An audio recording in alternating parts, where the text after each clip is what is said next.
Assalamualaikum warahmatullahi wabarakatuh. Kembali lagi bersama saya Firman Ramdhani, psikolog di Mind Institute. Masih dalam Uncut Sharing Sessions, di mana saya akan sharing berbagai hal seputar psikologi dengan format video yang mengalir apa adanya.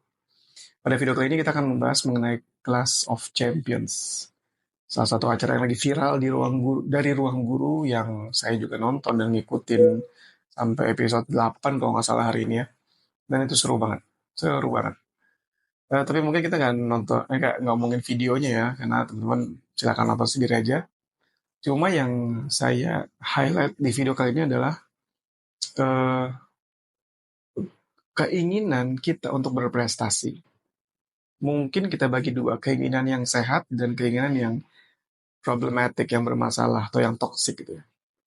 Keinginan yang sehat adalah ketika kita cukup fleksibel, dalam artian kita punya goals bahwa aku pengen, bukan harus, aku pengen jadi ranking satu, aku pengen dapat ranking yang terbaik dengan usaha yang maksimal. Tapi ketika ada kegagalan, pasti kan up and down ya, namanya hidup.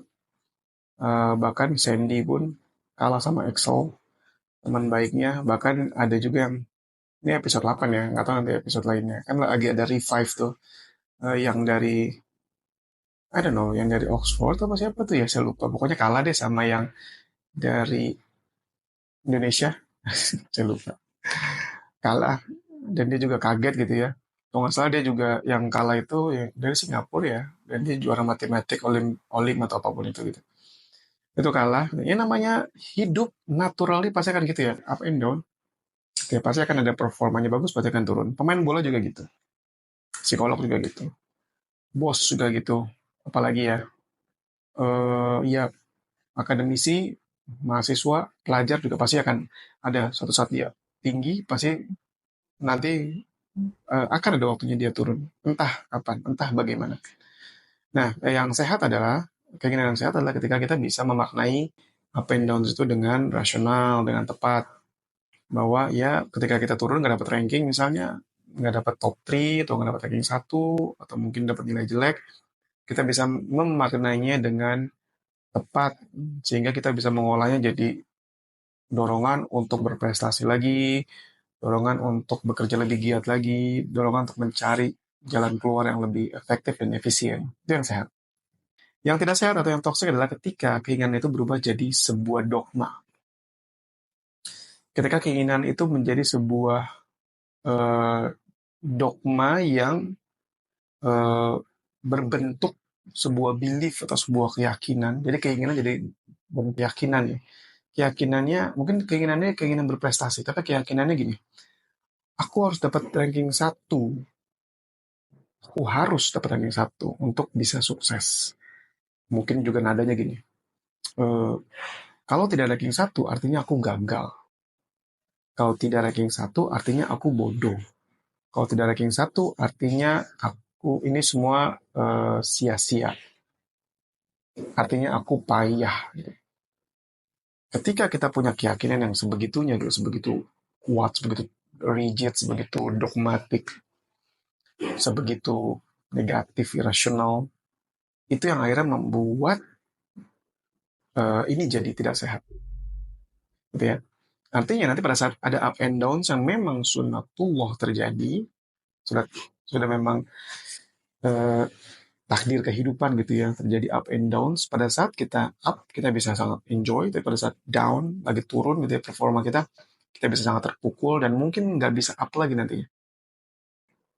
Karena tadi di balik keinginan kita berprestasi ada keyakinan yang sangat kuat dan yang sangat rigid dan dogmatik tadi bahwa kalau tidak ranking satu, tidak dapat ranking, artinya aku bodoh, aku payah, aku jelek, aku buruk, aku sia-sia. Bahkan ada seorang pasien yang pernah saya tanganin, eh ceritanya begini, jadi dia terhambat dalam mengerjakan skripsi beberapa semester dan ada satu dialog kita, diskusi kita tentang membayangkan ketika dia zaman SMA, karena SMA SMP dia ranking satu 2 3 terus, top 3 terus. Membayangkan what if ketika SMA dia dapat ranking 10 ke bawah. Artinya 10 ke atas, sorry ya, 10, 11 dan seterusnya. Dia diem terus dia ngebayangin aja langsung langsung gak enak gitu rasanya, unpleasant gitu, kayak gak nyaman. sesuatu yang unbearable, tidak tertahankan, tidak bisa dibayangkan lah, unimaginable, benar gak sih? Nggak bisa dia bayangkan, karena kayak nggak, sesuatu yang nggak mungkin terjadi gitu ya. Bahkan ngebayangin aja dia nggak bisa, nggak nyaman. Sampai sebuah dialog kita lebih lebih jauh dialognya, sampai dia punya insight bahwa teman-temannya dulu yang ranking 10 ke atas itu sekarang sudah pada lulus, sudah pada kerja. Sekarang bahkan sudah beberapa masuk ke jenjang pernikahan, sedangkan dia masih stuck di sini. Di situ akhirnya kita masuk ke poin di mana definisi sukses dan gagal itu jadi kita perluas. Ya, yang tadinya mungkin definisinya sempit. Sukses itu artinya ranking, artinya kalau nggak ranking artinya gagal. Itu kan sebenarnya terlalu sempit ya. Karena sukses dan gagal itu kan bisa kita definisikan lebih luas. Ada yang lebih luas banget sampai kesuksesan itu dunia dan akhirat misalnya. Lebih luas lagi gitu ya. Dan memang betul, yang tidak sehat juga selain tadi ya bentuk sebuah keyakinan yang rigid, karena memang definisi yang dia yakini itu begitu sempit juga. Kita bisa sukses artinya dapat ranking, tidak dapat ranking artinya gagal. Gitu. Nah itu juga sesuatu yang bisa diluaskan. Misalnya bodoh dan pintar itu juga mungkin definisinya sangat sempit kalau misalnya dikategorikan dari nilai-nilai akademis. Bisa kita luaskan lagi. Sia-sia. Nah, sia-sia juga itu bisa kita luaskan lagi. Sia-sia, ada orang yang meyakini sia-sia itu adalah ketika sudah kerja keras dan tidak dapat ranking. Itu sia-sia. Tapi kalau kita duduk dan berpikir mendalam dengan jiwa yang emosi yang tenang gitu ya, apa iya itu sia-sia gitu? Apa iya? Tentunya kan enggak. Nah ini definisinya juga nanti akan perlu diluaskan, karena kalau nggak begitu, kalau begitu terlalu sempit, jadinya tidak sehat. So, tentunya silakan nonton Clash of Champions, tapi be aware, karena kalau saya lihat komennya itu seru banget ya, jadi banyak orang yang terinspirasi, dan thank you Ruang Guru sudah memberikan sudah memberikan tontonan yang inspiring di kala banyak tontonan yang nggak guna.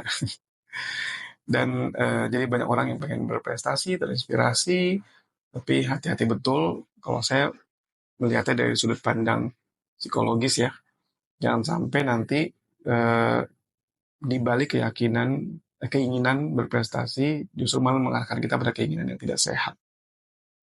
So, terima kasih. Semoga bermanfaat video kali ini. Jangan lupa like, comment, dan share sebanyak-banyaknya. Dan kasih saya ide video apa lagi yang, atau topik apa lagi yang menarik untuk dibahas. Sampai bertemu di video berikutnya. Wassalamualaikum warahmatullahi wabarakatuh.